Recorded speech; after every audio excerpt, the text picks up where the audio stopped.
بسم الله الرحمن الرحيم. الحمد لله الذي خلق السماوات والأرض من غير جهد ولا تكلف، المالك الديان الذي لا يعبد سواه إلا بالتجزف، والصلاة والسلام على من حذر من التساهل والتطرف، نبينا محمد المحطم لصنم الرجعية والتخلف، وعلى آله وأصحابه الذين استجابوا لربهم وأتوا أوامره بالتكتف، وأمته التي أشرق نورها بين الأمم بالتألف، ومن تبعهم بإحسان إلى يوم التترف. أما بعد، خۆشەویستانم،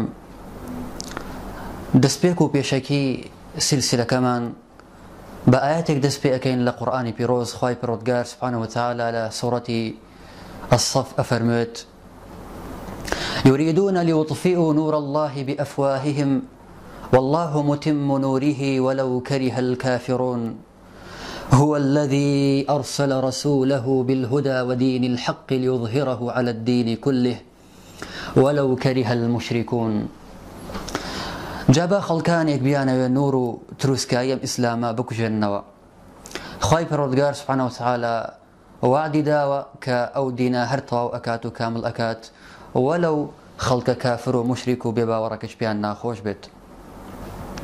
خۆشەویستانم، وەک وعد و بەڵێنیمان بە ئێوەی بەڕێزدا بوو، لە خزمەت جەنابتان بە سلسلە دەرسێک دەربکەوین کە ئەویش بابەتێکە کە زۆر جار ئەبیستین لە کەسە ئیعلامیەکان و ئەو کەسانی کە دەستی نووسینیان هەیە و ئەو کەسانی کە توانای وتاردان و محاضەڕەدانیان هەیە لە هەر ئەدیان و ئایدیا و بیر و باوەڕ و مەذاهیبێک، ئەبیستین هەرێکێکیان ئەوی تر تۆمەتبارەکات بەوەی کە ئیرهابی فکری هەیە و هەوڵ ئەدات کە بەرامبەرەکەی نەهێڵێت و نایەڵێت خەڵکانێک لە دەوری بەرامبەرەکەی خڕبن و هەوڵی ئەوە ئەدەن کە بەرامبەرەکانیان سەرکوت بکەن.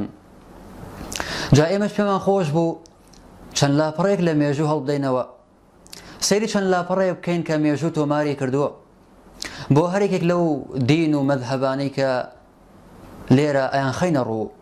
ئەوانیش یەکەم جار دەست پێ ئەەکەین بە نەسڕانیەت کە بەخوایان ئەڵێن مەسیحی، بەڵام حەق وایە پێیان بوترێ خاچپەرستەکان سەلیبیەکان، لەبەر ئەوەی ئەوان شوێنکەوتەی عیسای مەسیح نین عەلەیهی سەلام، بەڵکو ئەوان خاچپەرستن. ئەم دینەی ئەوان ناسراوە بەوەی کە گوایە ئەگەر دایان لە لای ڕەستت لای چەپیشیان بۆ بکەیتەوە. دینی نەسڕانیەت بریتێ لە دینی تەساموح، ئەمەیە زۆر جار ئەدرێت بە گوێی خەڵکانێکە. جا ئێمە ئەوەی کە مێژوو نووسانی خۆیان تۆماریان کردووە لەبارەیانەوە ئەوە ئەخەینە ڕوو، نەک لە مێژوو نووسە موسڵمانەکانەوە وەری بگرین. و پاشان ئیرهابی فکری لای یەهودیەکان جوولەکە،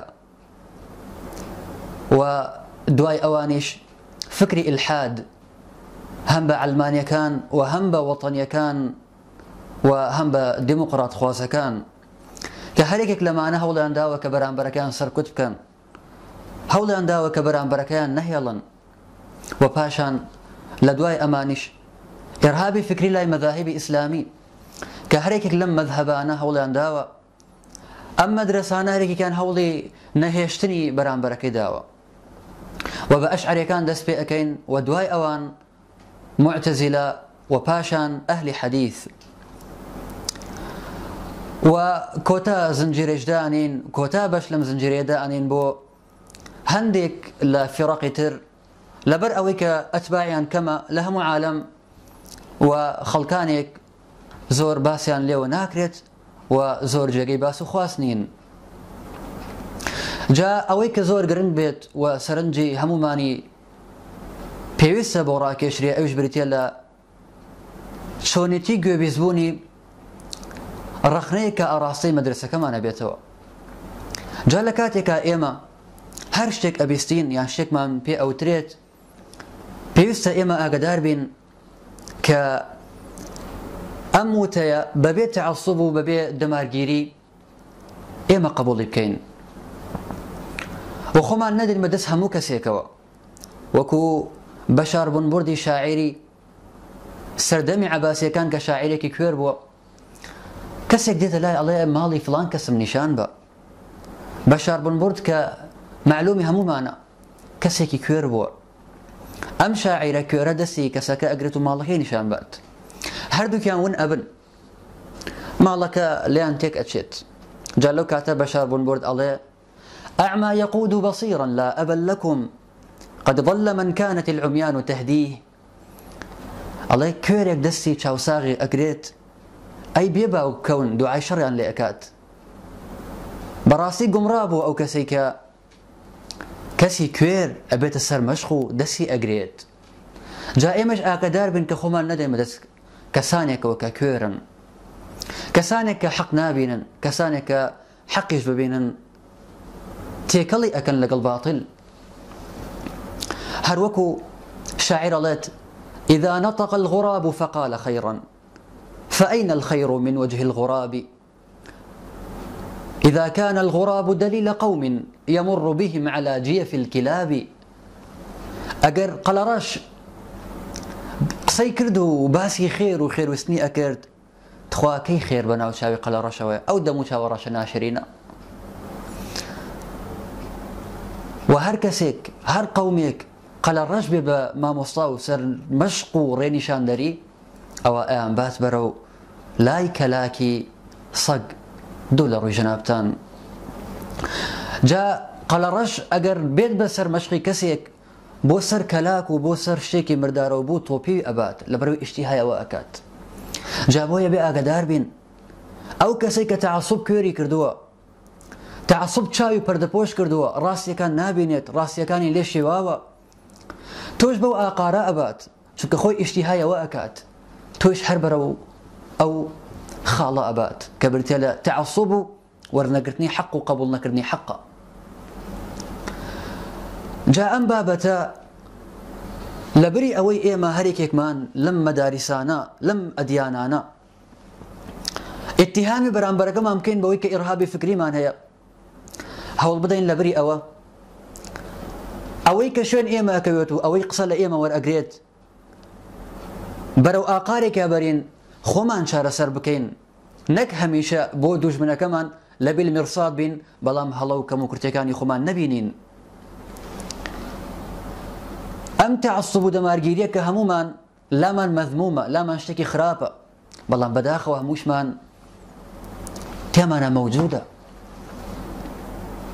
جا ئەبێت پێش ئەوەی کە تووشی تعەسسوب بین ئەمە چارەسەر بکەین و ئەگەر تووشیشی بووین ئێستا با هەوڵ بدەین چارەسەری بکەین چونکە ئەم دەمارگیری و ئەم تعەسسوبە هەڵە نەبینینی خۆمان و هەڵە گەورەکردن لە بەرامبەرەکەمان هەم بۆ دنیامان هەم بۆ دوا ڕۆژمان خراپە ئەهێنێتە ڕێگەمان و سوودی نابێت بۆمان. هەروەکو وەلیدی کوڕی یەزید کە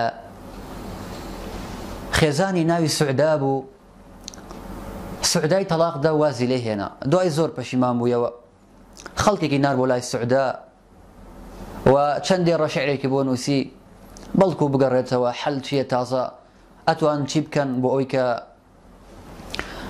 سوعدا بگەڕێتەوە و دیسانەوە ژیانیان پێکەوە بنێنەوە و بەردەوام بن لەسەر ئەو ژیانە و ڕێڕەوی پێشووتریان. لەو کاتە سوعدا زۆر بێتاقەت ئەبێت کاتێک ئەم قسانەی ئەوە بیسێت لە کاتێکا کە سوعدا مردی دووهەمی کردووە ئەڵێ ئەتەبکی على سوعدا وأنت تركتها فقد ذهبت سوعدا فما أنت صانع. ئەڵێ تۆ بۆ سوعدا ئەگریت لەسەر سوعدا ئەگریت لە کاتێکە خۆت سوعدا تەرک واز لێ هێناوە و ئیهمالت کردووە دەست لێ بەرداوە ئەوە سوعدا ڕۆشت ئێستا تۆ چی ئەکەیت؟ جا کە ئێستا توانامان هەیە ئەم پێکەوە ژیانە بەردەوام بین و هەوڵی چارەسەرکردنی خۆمان و بەرامبەرەکەشمان بدەین با لەسەر ئەمە بەردەوام بین نەک ئەوەی کە لە دەستمان بچێت و دواتر ئێمەش لەسەر سوعدا بگرین و سوعداش مێردی دووەمی کردووە و ناتوانین بیهێنینەوە. خوای پەروەردگار سبحانه وتعالى فەرموێت لە سوورەتی زومەر فبشر عباد الذين يستمعون القول فيتبعون أحسنه. خواهی گەورە سبحانه وتعالى باسی بەندە چاکانی خۆی ئەکات، بەندەکانی خۆی ئەو بەندانی بۆ خۆی سڵحاون. ئەفرد موژدەیان پێ بدە ئەی پێغەمبەری خوا عليه الصلاة والسلام، کام بەندانە؟ الذين يستمعون القول فيتبعون أحسنه، ئەوانەی کە وتەکان ئەبیسن و شوێن باشترینی وتەکان ئەکەون. جا ئەم سلسلەی بەردەستان هەرچەندێک هەوڵ و جوهد و ماندووبوونی تیا بێت هێشتا کەم و کورتە، و ئیش و کاری هەموو ئینسانەکان نەقسی تایە، و کەمال تەنها بۆ خوای پەروەردگار و بۆ پێغەمبەری خوایە صلی الله عليه وسلم. ئەگەر خێر و چاکە و وتەی باشتان بینی ئەوە لە خوای پەروەردگارەوە و داوای لە خۆشبوونشکەن بۆ ئێمە، و ئەگەر هەڵە و کەم و کورتیتان بینی ئەوە داوای لە خۆشبوون لە خوای پەروەردگارەکەین، و پاشان ئەگەر زوڵم و ستەممان لەسەر هەر فرقەیەک یان هەر کۆمەڵێک کرد بێت یان وتەیەکی ناحەقمان دابێتە پاڵیان، ئامادەین لێ پەشیمان بینەوە و لەسەر ئەوە بەردەوام نابین کە وتومانە. بەڵام بەمەرجێک ئەگەر کەسێک بە نسحەتێکی جوان بۆمان بنێرێت بڵێت لەوە بە هەڵا چوون، داواکارێک لە خوای پەروەردگار کە وامان لێ بکات شوێن حەق بکەوین و حەقمان لا جوان بێت و شوێن ئەشخاص نەکەوین، چونکە عیسمەت تەنها بۆ خوای پەروەردگار و بۆ دینی خوای گەورەیە، عیسمەت لە هیچ کەسێکان نییە، و ئینشاء الله چاوەڕوانی تەواوی زنجیرەکە بن.